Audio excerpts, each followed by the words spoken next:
दफन के मसाइल দাফন করার মশলা কেমনভাবে দাফন করতে হবে, মরে গেলে মানুষ তাকে কেমনভাবে কবর দিতে হবে না দিতে হবে, যেটাকে আমরা কবর বলি, সেটা কেমনভাবে করতে হবে না করতে হবে সেই বিষয়। अगर मैयत कोई शेरखोर बच्चा या उससे बड़ा हो तो लोगों को चाहिए कि उसको दस्त बदस्त ले जाए। शेरखोर माने जानो? शीरखोर, शीरखोर माने शीर शब्द হচ্ছে এটা ফার্সি শব্দ। शीरखोर মানে দুধ খেকো বাচ্চা, যে বাচ্চা এখন দুধ খায়, সেরকম যদি মাইয়ের যদি সেরকম দুধ খাওয়া বাচ্চা হয় বা ওর থেকে একটু বড় হয়, তো লোকেদের দরকার হলো যে ওই সমস্ত বাচ্চাদেরকে হাতে করে নিয়ে যাবে। একজনের হাতে, একজন থেকে আরেকজনের হাতে প্রয়োজনে হাত পাল্টাবে, হাতে করে নিয়ে যাবে। यानी एक आदमी उसको अपने दोनों हाथों पर उठा ले, फिर उससे दूसरे आदमी ले ले। একজন হাতে করে নিয়ে যাবে, তার যতক্ষণ নিয়ে যেতে পারবে তার কিছুক্ষণ পরে তারপরে ওর পরে যে আসবে তাকে তার হাতেও দিয়ে দেবে। इसी तरह बदलते हुए ले जाए, এরকমভাবে হাত পেল্টে পেল্টে নিয়ে যাবে। और अगर मैयत कोई बड़ा आदमी हो तो उसको चार पाई वगैरह पर रख कर ले जाए। যদি বা মুর্দা যদি বড় বড় মানুষ হয় তাহলে কি করবে, চার পায়ের উপরে রেখে নিয়ে যাবে। और उसके चार पाँवों को एक एक आदमी उठाए, এবং চার পাইটাকে একজন একজন ধরে তুলে নিয়ে যাবে। मैयत की चार पाई हाथों से उठाकर शानों पर रखना चाहिए। মুর্দার যে চারপাই যেটা হবে সেটা কী করবে, হাতে করে তুলে কাঁধে করে নিয়ে যাবে, হাতে করে তুলে কাঁধে করে নিয়ে যাবে। मिसले माल व असबाब के शानों पर लादना मकरूह है, যেমন কোনো মাল সামান কাঁধে করে নিয়ে যাওয়া হয় সেই রকম নিয়ে যাওয়া মকরুহ। মাল সামান কেমন নিয়ে যাওয়া হয়, বস্তা বস্তা হলে এখন পিঠে ফেলে দেয় না, এরকমভাবে নয়, সোজা রেখে নিয়ে যাওয়া, উল্টে পিঠে করে নয়, পিঠে করে নিয়ে যাওয়া मकरूह, माल सामान होते ले जाओ मकरूह। इसी तरह उसका किसी जानवर या गाड़ी वगैरह पर लेकर जाना मकरूह है। এরকমভাবে কোনো জানোয়ারের উপরে চাপিয়ে দিয়ে বা সামান্য এখান থেকে এইটুকু যাবে কবরস্থান পর্যন্ত গাড়ি তুলে দিয়ে কে বইবে কাঁধে করে, এরকম মনে করে যদি গাড়িতে তুলে দেওয়া হয় কী হবে, মকরুহ হবে। তারপরে বলছে জানাজে কা তেজ কদম লে জানা মসনুন হ্যায়। জানাজা কী করতে হবে, একটু স্পিডে নিয়ে যাওয়া সুন্নাত। এবার শোনো কত স্পিড, मगर ना इस कदर के नाश को हरकत ও ইজতেরাফ होने लगे, এত স্পিড নয় যাতে লাশটা হেলবে দুলবে নড়বে চড়বে, অত জোরে নয়, স্পিড নিয়ে যাবে, ওই রকম স্পিডে ওই রকম গতিতে, মানে তাড়াতাড়ি নিয়ে যাওয়া, খুব ধীরে ধীরে একদম মরে মরে নয়, আর খুব একদম মোটর সাইকেলের মধ্যে স্পিডে নয়, এমন স্পিড, একটু যতটা স্পিড নিয়ে যাবে যেন লাশ হেলবে দুলবে না সেরকম যত স্পিড বা নিয়ে যাবে। जनाजे के हमरा जो लोग हो उनको कोई दुआ और जिक्र बुलंद आवाज़ से पढ़ना मकरूह है।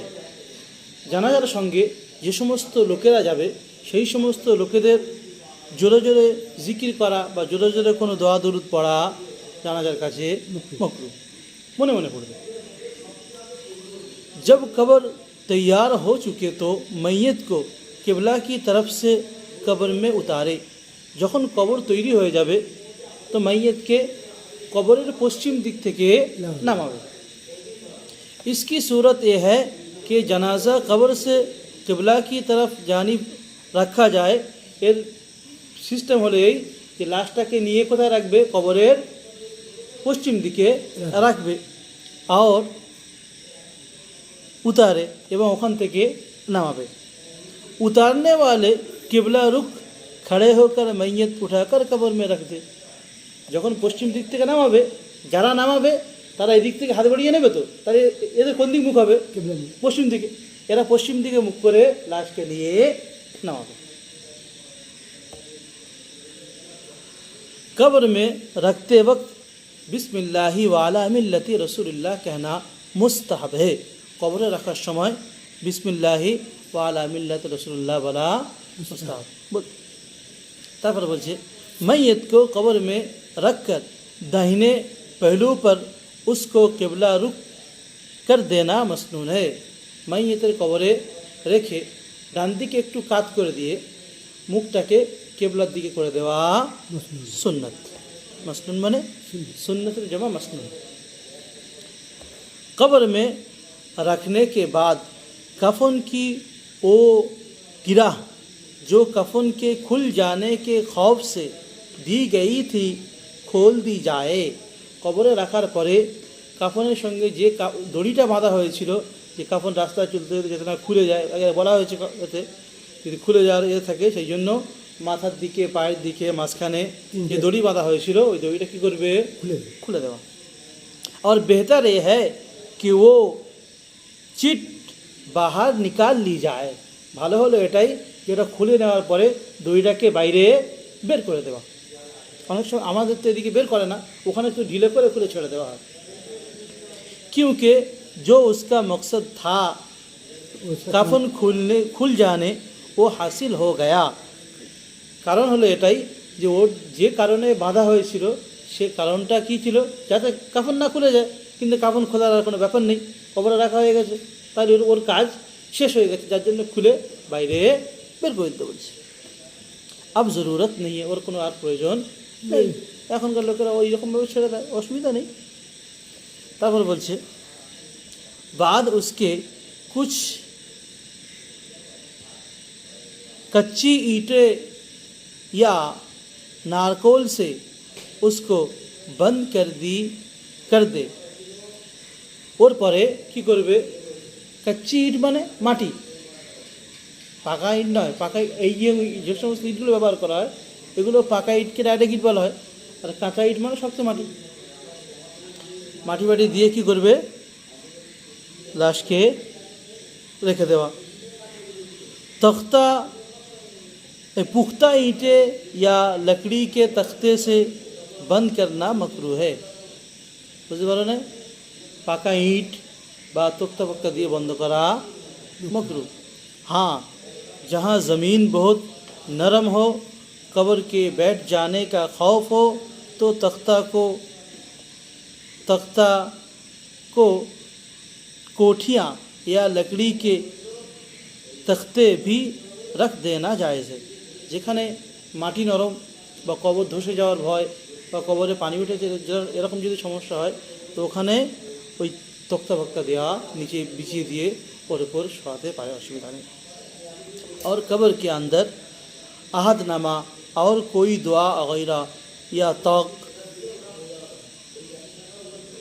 ताक खोद कर उसमें चिराग बत्ती वगैरह रखना, ये मैयत के रखने के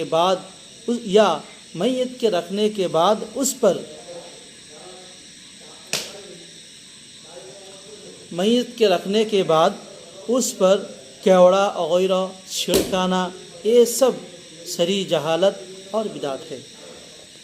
मैयत शुए देওয়ার পরে ওতে ওই চিঠি দেওয়া বা দোয়া লিখে দেওয়া, পীরের দেওয়া বা আগরবাতি বা ওই কী বলে কেওড়া পানি গোলাপ পানি বা ওই কী বলে প্রদীপ হেনতানো এ সমস্ত জিনিস দেওয়া কি নিষেধ, জাহালাত আর বিদাত, এগুলো করা বেদাত। হারগিজ না করে এই সমস্ত জিনিসগুলো একদম করা যাবে না। औरतों को कब्र में रखते वक्त पर्दा करके रखना मुस्तहब है। মেয়েদের জন্য কবরে রাখার সময় पर्दा करे रखा मुस्तहब। और अगर मैयत के बदन जाहिर हो जाने का खौफ हो तो फिर पर्दा करना वाजिब है। यदि बा नामाনোর সময় কাপড় খুলে যাওয়ার যদি ভয় থাকে তাহলে একদম पर्दा করা কি এই সময় ওয়াজিব হয়ে যাবে, অবশ্যই করে पर्दा করে নামাতে হবে।